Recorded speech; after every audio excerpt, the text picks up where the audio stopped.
की विनय करो, वृद्धा भक्ति हृदय धरो, मुनि राजों की रक्षा कर ऋण, मुनि राजों की रक्षा का दृढ़ता से संकल्प करो, मुनि राजों की रक्षा का दृढ़ता से संकल्प करो। रक्षा वंदनीय हो, रक्षा वंदनीय शुभ पर्व कहाए रे, जीवन है पानी की बूंद कब मिट जाए रे, जीवन है पानी की बूंद कब मिट जाए रे।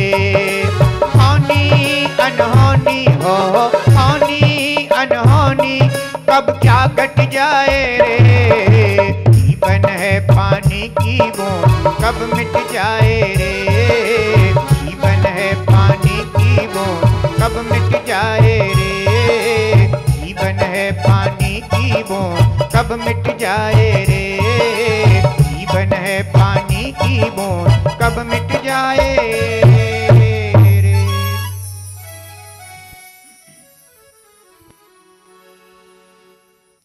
निशा का अवसान होते ही प्रभात अपनी सौगात बांटने उपस्थित हुआ। गहन निद्रा ने अपनी कुरूपता प्रकट हो जाने के भय से पलायन करना ही उचित समझा। जागरण का नूतन संदेश प्रकृति के आंचल में समा गया। चारों ओर भोर का आनंद मधुर भेरी के रूप में निनादित मालूम पड़ने लगा। श्याम मेघ मानो परिवार सहित सुबह की सैर करने के लिए ही निकले हों। रिमझिम रिमझिम फुहार प्रगति के कण कण को स्नान कराने लगी। हरित परिधान में सजी समरी वसुंधरा मानो स्वर्ग को लजाने लगी। मंद मंद वयार ने प्रभात के आगमन का संदेश प्रकृति के कण कण तक प्रसारित कर दिया। झूमते हुए वृक्ष, हंसते हुए फूल, विलसित होती हुई लताएं, पत्तों पर नर्तन करते हुए जल बिंदु, मदहोश कलियां, उल्लसित पर्वतों के शिखर, मानो संपूर्ण प्रकृति खिलखिलाकर खुशी का इजहार करने लगी। निनादित झरने, कल कल छल छल का मधुर संगीत करती हुई सरिताएं अपनी उत्फुल्लता को छिपा ना सकी। कल्लोनाद करते हुए पक्षीगणों और नृत्य करते मयूरों ने भी प्रतीक्षा करना उचित ना समझा और प्रभात की मधुर बेला में प्रकृति के उत्सव में बिना निमंत्रण ही सम्मिलित हो गए। आदित्य कब पीछे रहता। श्याम मेघों को चीरती हुई एक तेजस्वी किरण धरा पर मुस्कान की तरह फैल गई और नगर की ओर जाने वाली पगडंडियां आलोक से भर उठी। खिसियाई निशा का नामो निशा ही ना रहा। न जाने किस मार्ग से किस दिशा की ओर उल्टे पांव भाग गई। उज्जैनी का वह उद्यान जहां चंपा, चमेली, केवड़ा, मोंगरा, चांदनी, गुलाब, ना जाने कितने कितने सुगंधित व सरस फलों से लदे हुए वृक्ष शोभायमान हो रहे थे। प्रतिदिन की भांति आज भी फूलों की खुशबू सुबह से ही जल्दी तैयार हो गई और अपनी सहेलियों से देव दर्शन पूजन पश्चात प्यारे आकाश से कहानी सुनने के लिए चलने का आग्रह करने लगी। खुशबू की सहेलियों ने कहा, बहन आज घर पर बहुत काम है, जरा सी भी फुर्सत नहीं है, मेहमान भी घर पर आने वाले हैं, तबीयत भी ठीक सी नहीं है। पर तुम तो जानती ही हो कि कहानियां सुनने में हमारी कोई रुचि नहीं है। संसार में सभी प्रकार के जीव हुआ करते हैं। एक वे होते हैं जिन्हें धर्म की बात रुचिकर लगती है और वे संसार के सारे कार्य छोड़ करके धर्म के कार्य में और महापुरुषों के चरित्र आदि को सुनकर अपने मन को निर्मल करने में पुरुषार्थ किया करते हैं। और एक वे होते हैं कि जिन्हें बाहर के कार्य करने के लिए तो समय रहता है, अखबार पढ़ने के लिए समय मिलेगा, पर जिनवाणी का स्वाध्याय करने के लिए उनके पास समय नहीं होगा। सभी प्रकार के जीव होते हैं। खुशबू ने अपनी सहेलियों के लिए जय जिनेंद्र किया और वायु की पीठ पर सवार हो अपने प्यारे आका आकाश से कहानी सुनने के लिए चल पड़ी। रास्ते में जगह जगह सजी हुई दुकानें, द्वार द्वार पर रंगोली, चौक चौक आदि देखकर खुशबू को बड़ा आश्चर्य हुआ। घर घर में श्रावक बंधु एक साथ बैठे हुए कहानी सुन रहे हैं। मंदिरों में घंटी का नाद जन जन को आने का निमंत्रण दे रहा है। सभी लोग बहुत उच्च स्वर में रोज की पूजन के साथ साथ अकंपनाचार्य आदि, विष्णु कुमार मुनराज आदि 700 मुनराजों की पूजन कर आनंदित हो रहे हैं। खुशबू ने यह सब देखा, सोच रही थी कि आज मैंने इन मुनराजों की पूजन नहीं की जिनकी ये सभी श्रावक उत्साह से पूजन कर रहे हैं। अपने विचारों की उधेड़ बुन में खुशबू कब आकाश के द्वार पर पहुंच गई पता ही ना चला। खुशबू ने अपने प्यारे आका के द्वार पर पहुंचते ही धीरे से दस्तक दी। इंतजार करते हुए आका आकाश ने दस्तक सुनते ही भीतर से कहा, कौन? बेटी खुशबू? हां आका, मैं खुशबू। दरवाजा खुला। तुम खुला है, तुम भीतर आ सकती हो। आका की अनुमति मिलते ही खुशबू आहिस्ते आहिस्ते दरवाजा खोलकर भीतर प्रवेश करती है। आका ने बेटी खुशबू को देखते ही अपनी गोद में बिठा लिया और बड़े प्रेम से मस्तक पर अपना हाथ रखते हुए सिर पर हाथ फेरा।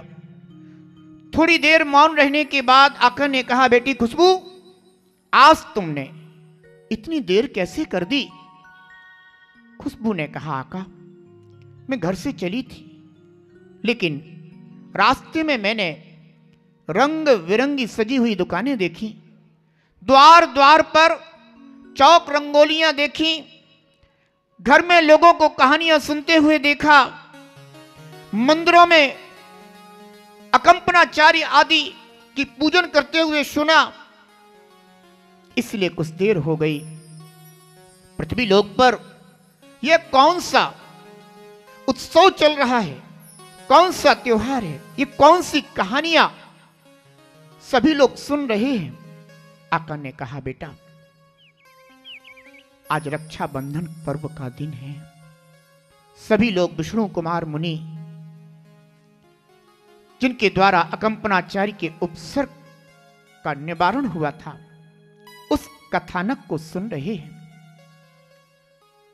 खुशबू ने कहा, आका, हमारे लिए भी आप कहानी सुनाइए ना। आका ने कहा, बोलो बेटा, आज हम तुम्हें किस महापुरुष की कहानी सुनाएं? क्या तुम तीर्थंकर की कहानी सुनना चाहती हो, चक्रवर्ती की कहानी सुनना चाहती हो, नारायण प्रति नारायण की कहानी सुनना चाहती हो, बलभद्र कामदेव की कहानी सुनना चाहती हो?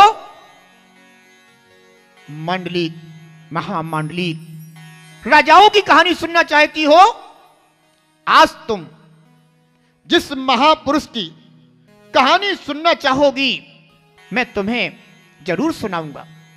खुशबू ने कहा, आका, ना मैं तीर्थंकर की कहानी सुनना चाहती, ना मैं चक्रवर्ती और चक्री की कहानी सुनना चाहती, ना मैं बलभद्र कामदेव की कहानी सुनना चाहती, ना मैं किन्हीं महापुरुष की कहानी सुनना चाहती। तब आका ने कहा, बेटा तो तुम किसकी कहानी सुनना चाहती हो? इंद्रभूति गौतम की कहानी सुनाओ, आचार्य भद्रबाहु की कहानी सुनाओ, आचार्य समंत भद्र कुंद की कहानी सुनाओ। बोलो बेटा, तुम जिसकी कहोगी मैं उसकी कहानी सुनाऊंगा।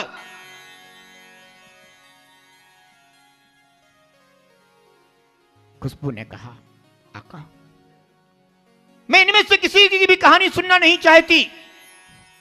तो आका ने हंसते हुए कहा, तो बेटी आज आप किसकी कहानी सुनना चाहती हैं? खुशबू ने कहा,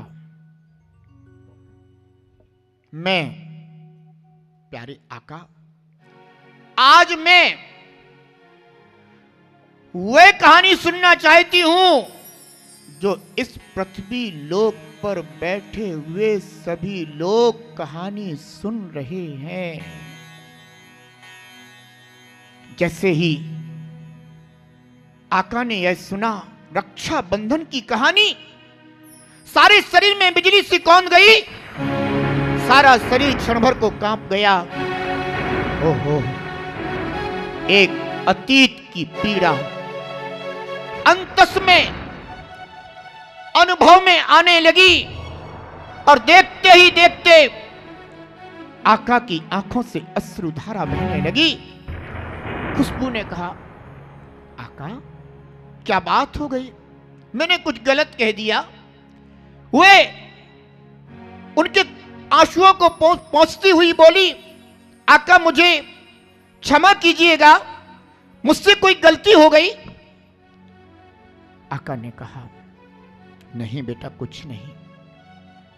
आज तुमने जो रक्षाबंधन की कहानी सुनने के विषय में कहा है, वह संपूर्ण अतीत का दृश्य आज स्मृति पटल पर जीवंत हो गया। बेटा, मैंने अपने जीवन में महान महान पुरुषों को भी देखा है और मैंने अपने जीवन में काल कबलित होते हुए लोगों को भी देखा है। बेटा, मैंने इस दुनिया में दो तरह के लोग देखे हैं। एक तो वे लोग जिस फूल से तूने जन्म लिया है, उस फूल को देख करके लोग आकर्षित हो जाते हैं, और दूसरे वे लोग कि जो फूल को अपने पैरों से रौंद दिया करते हैं, जो फूल को रौंद दिया करते हैं, काल उन्हें एक दिन रौंद दिया करता है, और जो जीवन दान दिया करते हैं, वे एक दिन स्वयं भी जीवंत हो जाया करते हैं। न जाने कितनी आत्माओं ने इस धरती पर जन्म लिया है। कुछ पुण्य आत्माएं हुई तो कुछ पाप आत्माएं हुई हैं। पुण्यात्मा जीवों ने अच्छे कार्य किए हैं और जीवंत हो गए, और पापात्माओं ने बुरे कार्य किए तो इतिहास में कलंक का सेहरा बांधकर संसार में आज भी निंदा के पात्र बने हुए हैं। बेटी खुशबू, जिस उज्जैनी के उद्यान में तूने जन्म लिया है, उसी उद्यान से जुड़ी हुई यह कहानी है। उस समय उज्जैनी का सम्राट श्री वर्मा हुआ करता था, जो जैन धर्म का अनुयायी, नीतिवान और प्रजा का पालनहार था। सम्राट श्री वर्मा प्रजा के लिए ही नहीं, अपितु उज्जैनी के कण कण के लिए प्रिय था। उस उद्यान में एक दिन बड़ी आश्चर्यकारी घटना घटित हुई। उद्यानों के वृक्षों में अकस्मात नई चेतना का संचरण हो गया। सभी लताएं, सभी पुष्प उन वृक्षों पर हर्षित होने लगे, आनंदित होने लगे, प्रफुल्लित होने लगे। यह आश्चर्य घटना, कारी घटना कैसे घटित हुई है? बनमाली ने जब इसे जानने का प्रयास किया तो देखा, अहो, उज्जैनी के निकट स्थित इस उद्यान में अकंपनाचार्य आदि शास्त्रों मुनिराजों का संघ आया हुआ है और ये उन शास्त्रों मुनिराजों के तप त्याग साधना का ही प्रभाव है। उन आचार्य अकंपन स्वामी की महामंगलकारी तप साधना का ही प्रभाव है कि आज सभी वृक्ष अपने अपने सभी ऋतुओं के फल और फूलों से लद गए हैं। बनमाली ने मन में विचार किया कि यह जो 6 ऋतुओं के पुष्प और फल हैं, मैं इनको लेकर के सम्राट के समक्ष जाऊंगा और उन्हें यह शुभ समाचार दूंगा कि हे राजन, आपके महान पुण्योदय से आपकी इस उज्जैनी नगरी के निकृष्ट उद्यान में 700 मुनिराजों का संघ आया हुआ है और ऐसा उनका आश्चर्यकारी तप और त्याग है कि 6 ऋतुओं के फूल और फल एक साथ वृक्षों पर दिखाई दे रहे हैं। बनमाली ने उन पुष्पों को और फलों को लिया और बड़ा आनंदित होता हुआ राज दरबार में पहुंचा और जाकर के जब 6 ऋतुओं के फल और पुष्प समर्पित किए तो सम्राट आश्चर्य को प्राप्त हो गया। पूछने लगा, हो बनमाली, आज ये इतनी शुभ भेंट तुम कहां से लेकर के आए? बनमाली ने कहा, राजन, शायद आपको पता नहीं है, इसीलिए मैं यह शुभ समाचार आपको देने के लिए उपस्थित हुआ हूं। इस नगरी के निकृष्ट उद्यान में इस समय बड़ा ही आश्चर्य देखा जा रहा है। 6 ऋतुओं के फल और फूल अचानक वृक्षों पर सुशोभित हो रहे हैं। हो बनमाली, तुम ये क्या कहते हो? ये कैसे संभव है? हां राजन, मैं सत्य कह रहा हूं, क्योंकि उस उद्यान में कोई अकंपनाचार्य आदि 700 मुनिराजों का संघ विराजित हुआ है और जब से संघ वहां पहुंचा है तब से सूखे वृक्षों में भी तरुणाई आ गई है और 6 ऋतुओं के फल और फूल एक साथ दिखाई दे रहे हैं।